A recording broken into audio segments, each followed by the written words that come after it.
Hello and welcome. Thank you so much for taking the time to check out this week's Moon Scoop video. For those of you who are new to this channel, my name is Ryver. I'm the intersectional astrologer and Reiki master of Psyche and Soul astrology. Now, my personal mission is to help the world achieve a state of grounded empowerment and to help everyone I meet accelerate their own personal growth.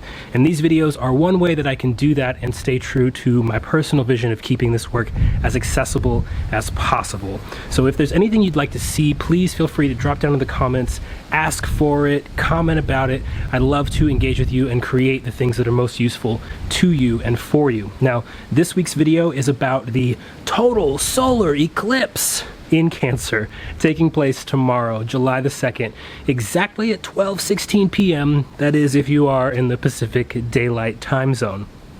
Now, unfortunately, for those of you who'd like to take a look at this, it's only visible in South America and parts of the South Pacific. So if you happen to be a merchant marine, keep your eyes peeled towards the skies in the middle of the afternoon. And if you happen to be down below the equator on my side of the world, please take a look, take some pictures if you can, and send them. It's always excellent to see what y'all are up to, your sky watching, sky gazing activities, and of course, eclipses. So this total solar eclipse in Cancer is a big deal. It's not just a big deal for us personally, but for the USA. It's also going to be quite an early birthday present. I expect to see a lot of things shaken up and moving around over the course of the next couple of weeks. Now, I would be remiss if I were to fail to tell you that Mars has changed signs into Leo today, Monday, July the 1st. Venus will be changing signs this week, and Mercury will be going retrograde.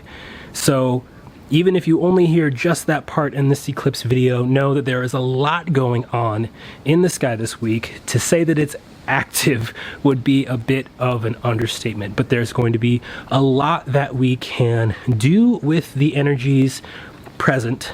Treat them as opportunities, challenges, if you will.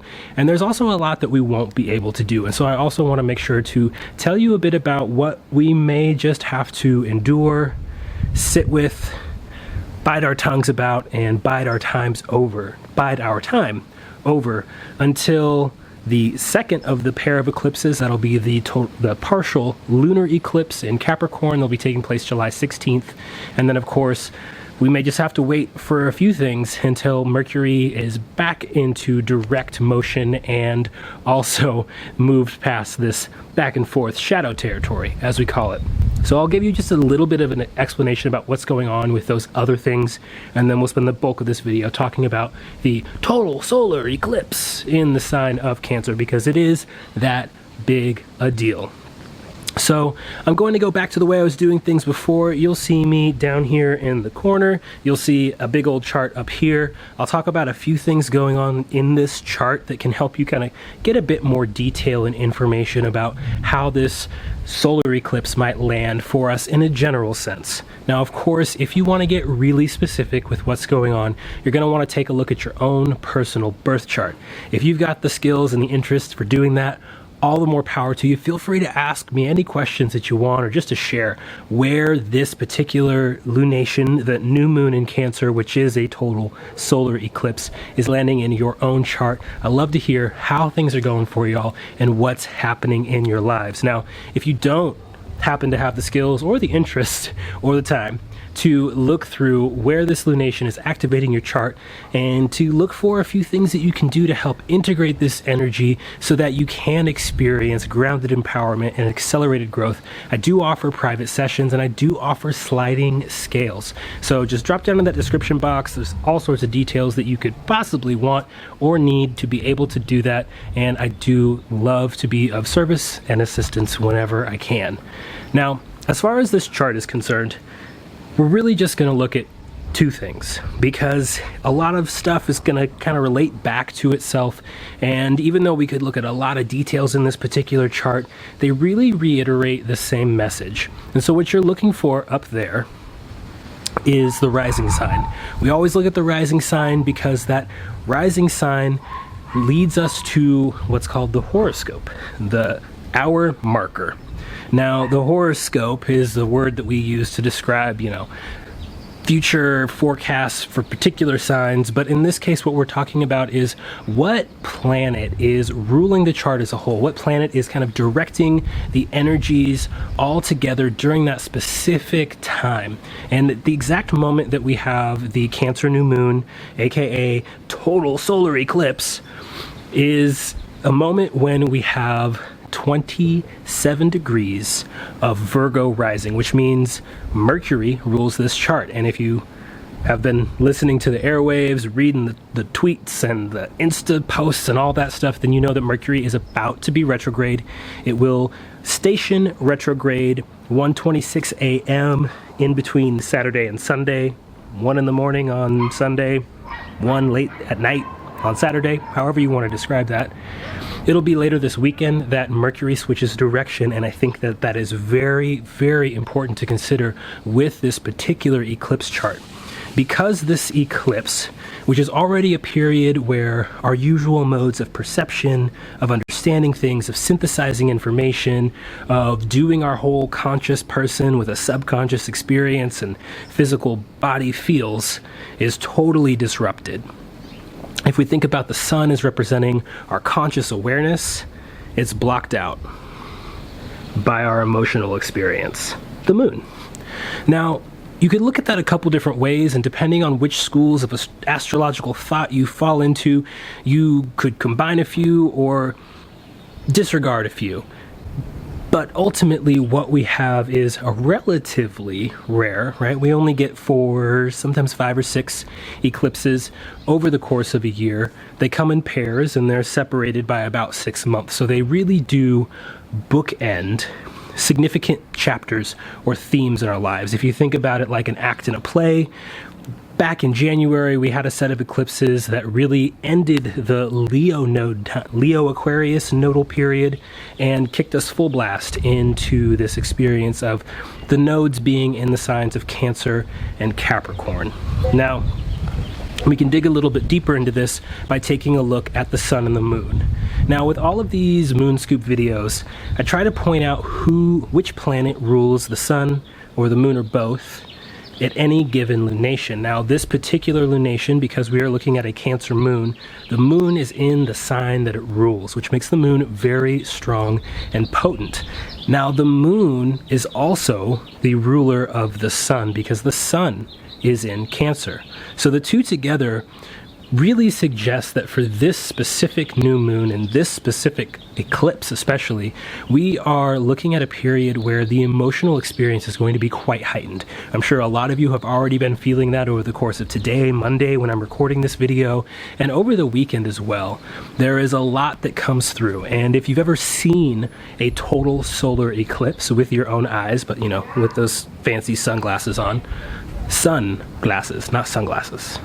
If you've ever watched it with the fancy space paper glasses on, then you might recall the experience of seeing the sun fully bright and then suddenly out of nowhere dark. It's not as if the moon is visible, like there's earth shine and you can see that the moon's coming and the eclipse is about to happen.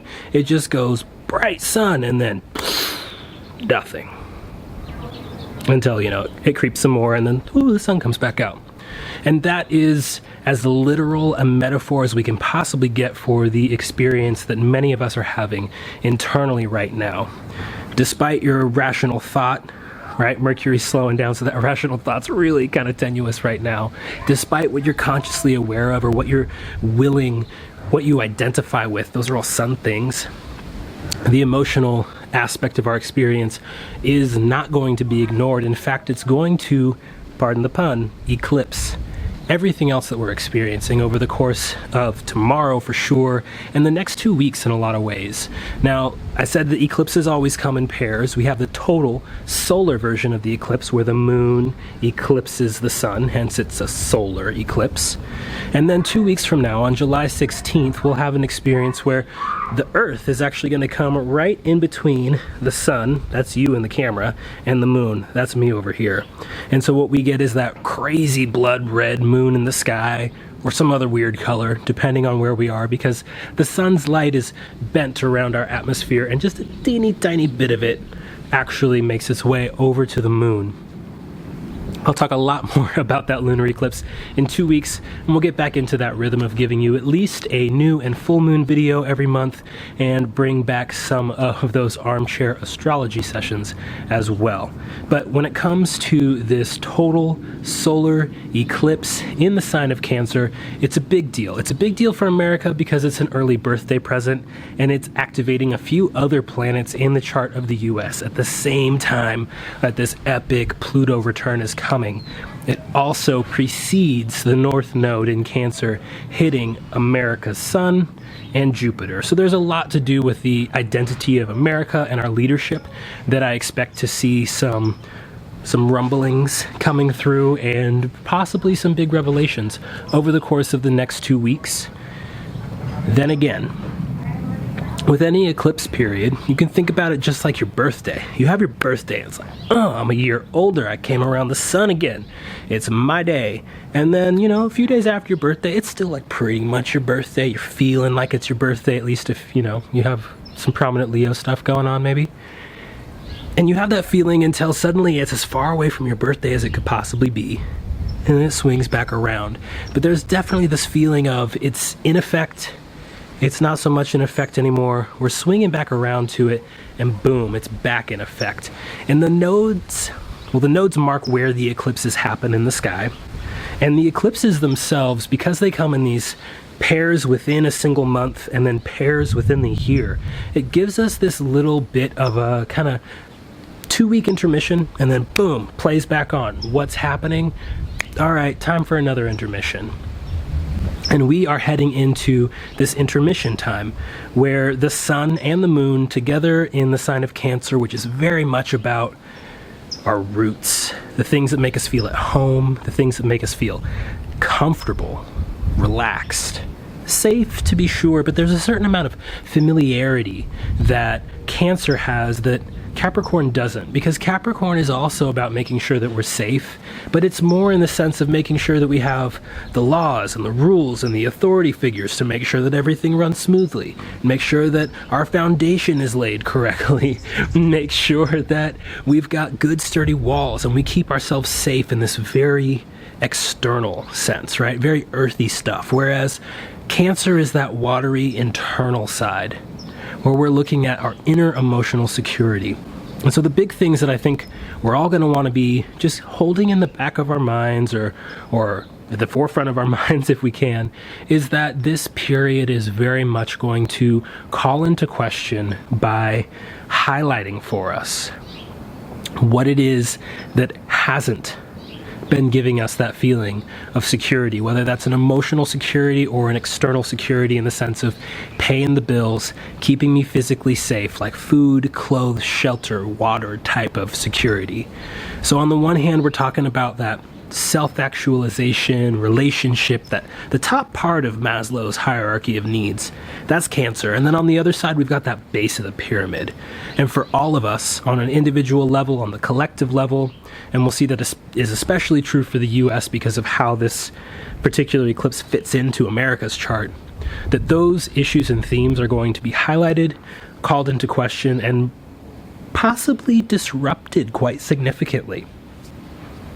That's not to say that it will be bad or doom and gloom, or that you should freak out if you saw my week ahead forecast for this week. So is it astrological Armageddon? And the answer is no, it is not astrological Armageddon. But you may come to have this sort of holy shit, I'm Jon Snow moment, as in, holy shit, I just realized I don't know anything at all. And more than that, if you aren't ready to face what's coming up, you may really feel like you wish you didn't know. And that's where we're going to swing into the tangible takeaway, because I think that as disruptive and uncertain and up in the air as eclipses can be, they're really potent. There's no way to predict what's going to happen, but they do bring in a flood of information and awareness that has been just outside of our day-to-day realm of awareness. And so I do not recommend your usual new moon style ritual, invoking and calling in worldly stuff. Like, during Taurus time I said you can call in art and creative projects, and it's a good time to call in maybe a new job. Eclipses, not so much. Now, I do think that we can get a lot of very productive work out of an eclipse, but it requires that instead of, asking the universe to help us with a task, that we simply ask to be shown what we need to see. Because the eclipse time is a time when our conscious awareness, what we identify with, our spiritual will, let's call it that. If Mars is about, I've decided what I want and I'm gonna go get it, the sun is about holding that space of, that is really for me. And with the sun being eclipsed by the moon, our emotions can give us the experience that we're not quite so sure what is for us. You might find yourself asking, who am I anyways? A lot of those types of variations can come up during this time. Now, of course, it's going to depend a lot on exactly which house in your chart is activated by this eclipse, if any planets are activated or aspected by the eclipse. So if you have planets at 10 degrees of Cancer, feel free to ask me any questions you need to. I am here for you. I am with you. This is hitting my own rising sign. So I really, really am feeling you on this one.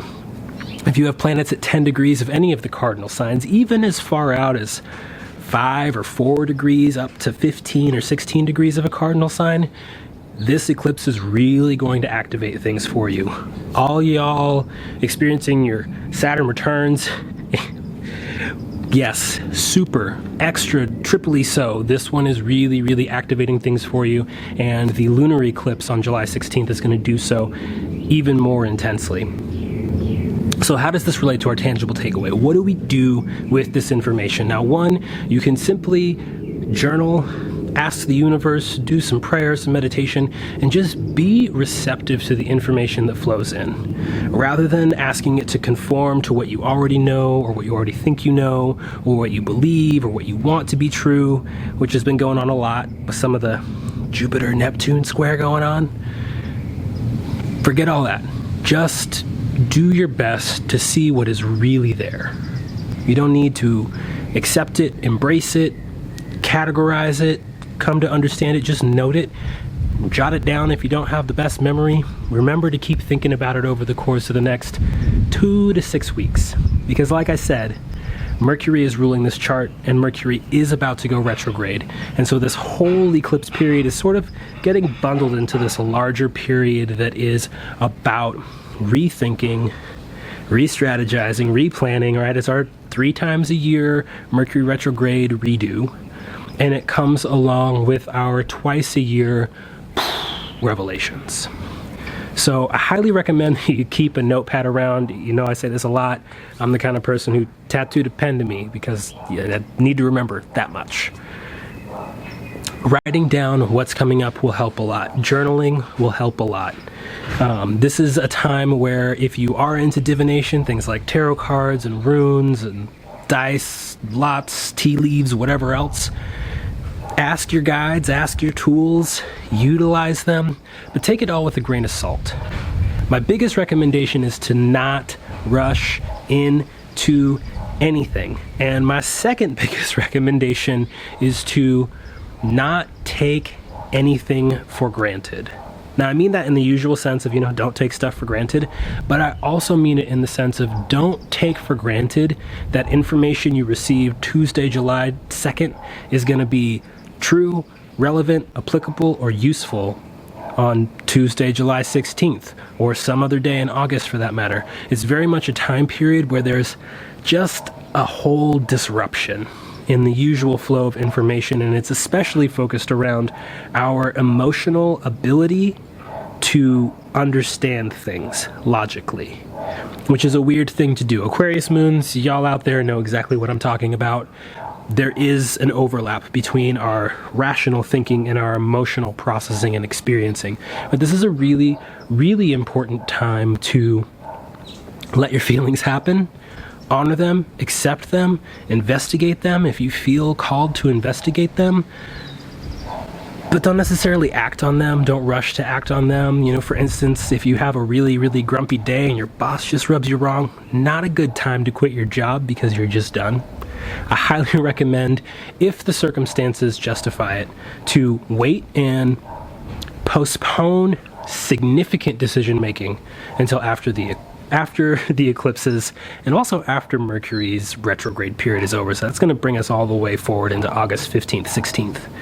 And I say that even though normally I don't, because this particular eclipse, planetary ingresses, and Mercury retrograde all happening in the same week is a recipe for confusion, panic,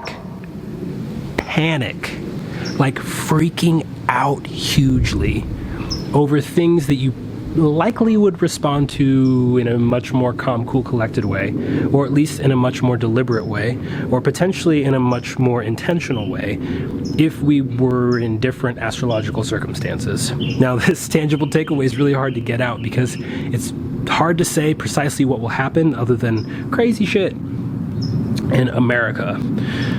And also because there isn't much specifically that I think we can ask for the universe to provide us in the context of an eclipse. I think we can see a lot and we can be shown a lot and we can get a lot of really good ideas. Ideas like, I'm going to use my gift as an astrologer to be an astrologer. That's something that I personally did under a big baddie eclipse, and it worked out really well, but I didn't set specific intentions. I simply heard the universe and I followed in that direction. And so I encourage you, consider it like playing a game of Marco Polo over your destiny with the universe. If you hear a little something, follow in that direction, but don't fully commit yourself unless you have the means to suffer a mistake, a false alarm, and get back to where you need to be. So, your Astro Challenge for the total solar eclipse in Cancer, 10 degrees of Cancer, exact tomorrow afternoon, Pacific Daylight Time that is to be truthful or be quiet. If you feel compelled to speak your truth, do it, and do it as honestly as possible. No omissions of important details, no saying true things to lead someone to believe something that is not fully the case. Just full-on truth, or be quiet. There's enough static in the air right now, there's enough tension, and we all know there's enough aggression and disquiet and just unhappy stuff. There's enough of that going on. We don't need to add to it, especially if part of our experience of the eclipse is being confronted with grief or sadness or trauma or fear. Those are all things that could come up because of the Saturn and Pluto and Capricorn of it. We'll talk more about that side of things for the partial lunar eclipse, which is the full moon in Capricorn, coming up in 2 weeks. We'll really get emotionally in touch with that side of things for this week, especially if you are in the States and you are partaking in our wild holiday of explosions and alcohol. Be safe. Certainly Mars applying to Mercury, which we'll talk about in a little armchair astrology video. With Mars now in Leo and applying to Mercury that's about to go retrograde, it's not a good time to be getting wild with fire and sharp things, especially explosives, and especially when mixed with alcohol or other intoxicants. So if you can, ease back on that stuff. And if you want to go wild out, just do a little harm reduction on the front end. Prepare for your fun so that you can enjoy the stories and tell them after the fact. So one more time, just to put it nice and concise for you, the Astro Challenge for the total solar eclipse is to be truthful or be quiet. Super simple.